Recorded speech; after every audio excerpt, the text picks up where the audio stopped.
बच्चे खाएं चीज़ें और आप सजाएं घर। ये छोटे से अंडे होते हैं जो बच्चे फेंक देते हैं और आप इनको काम में ला सकते हैं। ढक्कन होते हैं बहुत सारी डब्बों के जूसेस के और इसको आप फेंक देते हैं। आज हम इनसे लगाएंगे एक जुगाड़ और छोटे छोटे से टिप्स एंड ट्रिक्स हैं जिस पे अमल करके हम अपनी लाइफ को बिल्कुल आसान बनाएंगे और अपनी मशीनरियों को कर देंगे सेफ़ इन छोटी छोटी टिप्स पे अमल करके। तो किस तरीके से मैं आज आपके साथ शेयर करने वाली हूँ, वीडियो को एंड तक देखिएगा, वीडियो को स्किप मत कीजिएगा। बिस्मिल्लाहिर्रहमानिर्रहीम, अस्सलाम वालेकुम। कैसे हैं आप सब? उम्मीद करती हूँ आप सब खैरियत से होंगे। बिल्कुल जी, छोटे छोटे से जुगाड़ लेकर आई हूँ जो कि डेली हम यूज़ कर रहे होते हैं अपने कामों को लेकर। तो स्टार्ट करते हैं टिप नंबर 1 से। तो यहाँ पे मेरे पास है ये, बिल्कुल जी आप देख रहे होंगे कंडीशन मेरी इस साग काटने वाली मशीन की काफ़ी टाइम से ही पड़ी हुई थी और मैंने इसको यूज़ नहीं किया और इस पे जंग लग गया था और उसके साथ ही काफ़ी सारी ये मैली हो चुकी थी। अच्छा, जंग लगने की वजह से जो है ये प्रॉपरली काम नहीं कर रही थी, तो मैंने इसका एक हल निकाला कि आज मैं इसको नीट एंड क्लीन कर लूँ, इसका जंग हटा लूँ। तो मैंने यहाँ पे ले लिया था उबलता हुआ पानी, बिल्कुल आप देख रहे होंगे धुएँ भी निकल रहे हैं। तो मैंने टब में डाल दिया और उसके अंदर मैंने अपनी इस मशीन को रख दिया। साथ ही मैंने इसमें 3 टेबलस्पून डाला है नमक, 3 टेबलस्पून सर्फ और 3 टेबलस्पून ही मैंने डाला है बेकिंग सोडा और 3 टेबलस्पून ही मैं इसमें डाल दूंगी सिरका। इसके साथ ही मैं इसको रख दूंगी तकरीबन जो है ओवरनाइट और नेक्स्ट डे मैंने इसको निकाला और आपने इसमें मैल देख ली। अब इसकी काफ़ी सारी मैल निकल चुकी थी लेकिन उसके बावजूद ये काफ़ी इस पे जंग अभी बाकी था। तो मैंने ले लिया है टूथपेस्ट, बिल्कुल जो कि कोलगेट है वाइट, और ये काफ़ी सारी चीज़ों में काम आता है हमारे क्लीनिंग के, उसके लिए मैंने इसे किचन में ही रखा हुआ है। अब मैंने थोड़ा सा स्पंज पे लगा लिया है, अपना साबुन कोई भी आप लगा लें और इसको आपने अच्छे से रब करना है। जैसे ही आप रब करते जाएंगे आप देखेंगे कि इसकी मैल जो है वो उतरना शुरू हो जाएगी और साथ ही इसका जंग भी उतरना शुरू हो जाएगा। अच्छा, काफ़ी टाइम पड़े रहने से एक तो इसकी जो इसके ये एजेस होते हैं जो कि कटर होते हैं ये शार्प नहीं रहते और इससे हमारे लिए प्रॉब्लम होती है और इसको मूव करना भी एक जो है वो काफ़ी मुश्किल हो जाता है। मैंने इसको अच्छे से सारा अंदर बाहर इधर उधर से अच्छे से साफ़ कर लिया था और अब मैं इसको वॉश कर लूँगी। अच्छा, वॉश करने के बाद इसको जो है हम देखेंगे कि काफ़ी हद तक जो है ये हमारी नीट एंड क्लीन हो चुकी है और सिर्फ चीज़ों को वाकई लेना ही एक मसला नहीं होता, उनको मैनेज करना, उनकी क्लीनिंग करना भी सबसे इम्पॉर्टेंट होता है। हम जब इनको छोड़ देते हैं तो क्या होता है कि ये चीज़ें ख़राब होना स्टार्ट हो जाती हैं। तो आज हम इसकी आपके सामने ही डीप क्लीनिंग कर रहे हैं। तो ये अब आप देख लें कि काफ़ी हद तक ये नीट एंड क्लीन हो चुकी है लेकिन अभी भी ये थोड़ी सी जो है वो मूव करने में मसला कर रही है। आ जाते हैं हम इसकी सेकंड टिप की तरफ। तो ये इसके जो एजेस हैं ये बिल्कुल ही डैमेज हो चुके थे और सही से प्रॉपरली वर्क नहीं कर रहे थे। तो मैंने ले लिया है यहाँ पे एक दिया, या आप कप भी ले सकते हैं। उसकी बैक साइड से आपने जब इसको रगड़ना है तो एक तो इसके जो ऊपर लगी हुई जंग है वो भी ख़त्म हो जाएगी और सेकेंडली इसके जो ये एजेस हैं जिससे हम कटर हैं जो ये बिल्कुल शार्प हो जाएंगे। इसी तरह से इसके वो पार्ट्स जहाँ से जो है कटिंग होती है मैं उन सब पे इनको अच्छे से रब कर दूंगी ताकि वो तेज़ हो जाएं और उसके बाद मैं इसको अगेन वॉश कर लूँगी। जी, अब आते हैं हम अपनी टिप नंबर 3 की तरफ।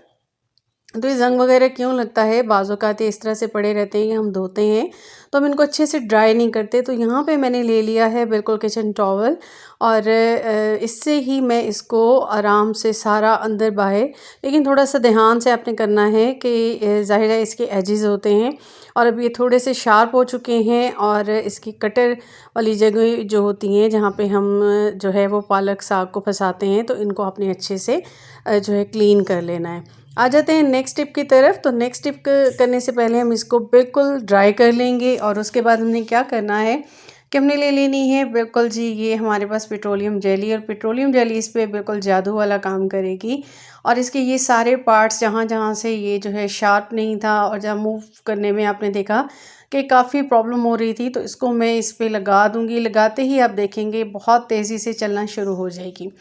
थोड़ा थोड़ा ये कहीं से जो है वो अड़ रही थी तो मैंने इसको फिर से इसके अंदर और नीचे की तरफ अच्छे से जो है ये पेट्रोलियम जेली लगा दी और इसके सारे पार्ट्स पे लगा दी ताकि दोबारा से इस पर जंग ना लगे।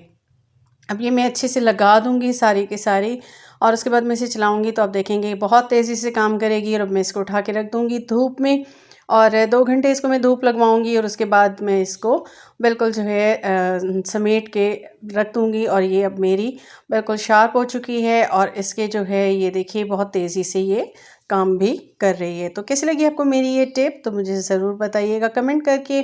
आ जाते हैं नेक्स्ट टिप की तरफ। तो हम करते हैं सुबह सुबह को कामों को आसान, क्योंकि हम चाय बना रहे होते हैं, हमें बच्चों का नाश्ता बनाना होता है। बच्चे क्योंकि अब स्कूल खुल चुके हैं, बच्चे स्कूल जाते हैं, तो मैंने यहाँ पे ले लिए थे अंडे और उसको भी साथ ही बॉईल कर लिया। पहले अंडों को धो लिया और चाय के साथ कर लिया, तो मेरा काम हो गया आसान, गैस की भी हो जाएगी बचत। आ जाते हैं नेक्स्ट टिप की तरफ।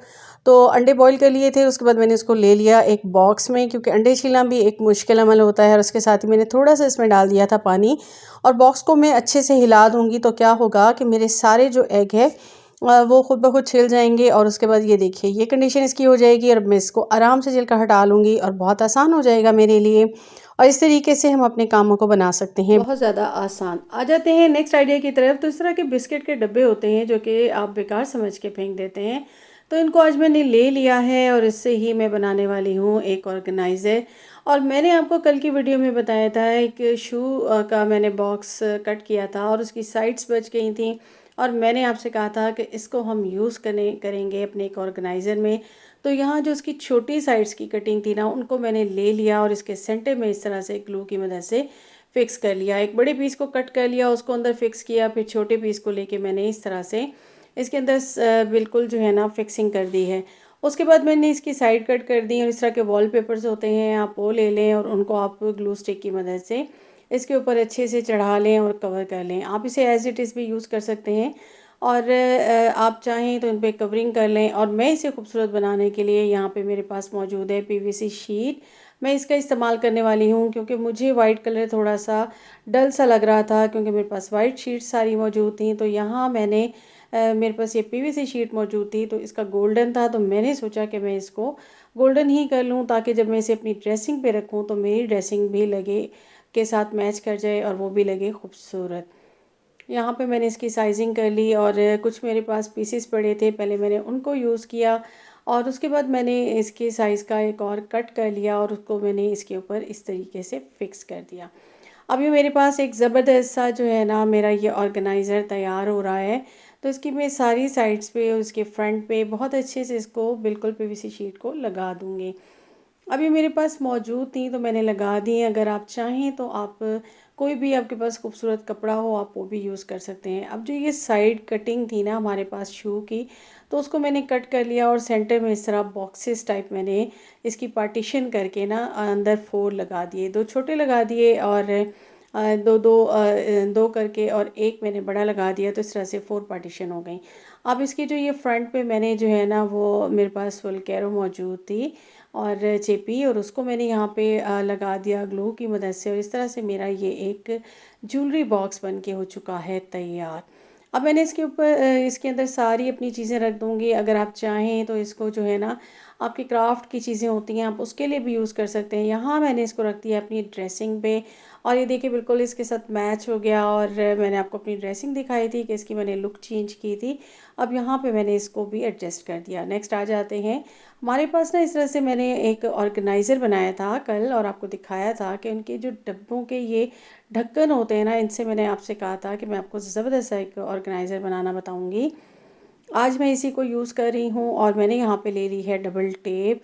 अच्छा, मेरे ये एक ढक्कन जो है ना वो अंदर से थोड़ा सा बच्चों ने कलर कर दिया था, तो वो कलर उतर नहीं रहा था, तो मैंने इसको एज इट इज़ यूज़ किया है। पहले तो मैंने इसकी बैक पे ना इस तरह से डबल टेप लगा दूँगी, और उसके बाद मैं इसे वॉशरूम में इस तरह से लगा दूँगी, और थोड़े थोड़े गैप के साथ, और इस तरह से मेरे जो है ना ये जितने भी ब्रशेज़ हैं ना वो इसके अंदर हो जाएंगे फिक्स। इस तरीके से ये ज़बरदस्त आपका ऑर्गेनाइज़र बन गया, और देखिए कितने खूबसूरत लग रहे हैं। आपके ब्रशेज़ भी एडजस्ट हो गए और आपके ये ढक्कन भी आ गए हैं काम में। तो कैसा लगा ज़बरदस्त सा ये आइडिया?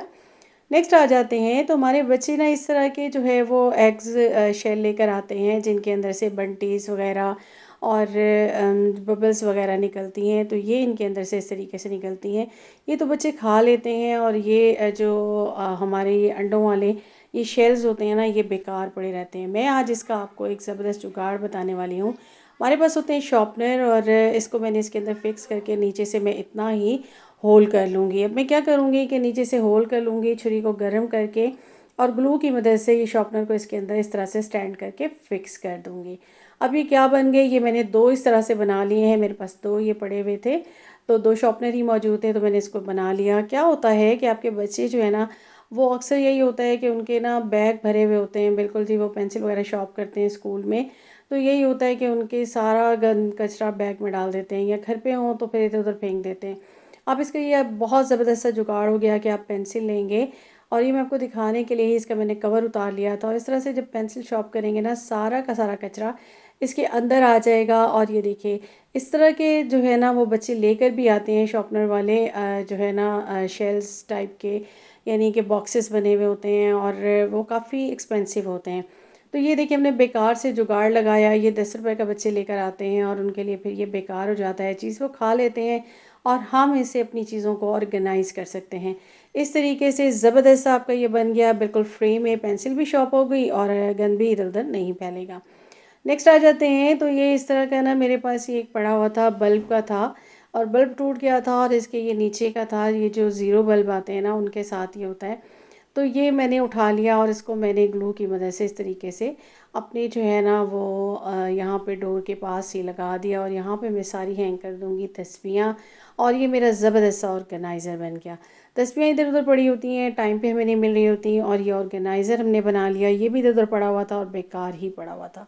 तो कैसा लगा मेरा आज का कंटेंट, उम्मीद करती हूँ आपको पसंद आया होगा। पसंद आया हो तो काइंडली मेरे चैनल को सब्सक्राइब कीजिएगा, बेल आइकॉन को कीजिएगा। अपना रखिएगा ख्याल, मुझे दीजिएगा इजाज़त। अल्लाह हाफ़िज़।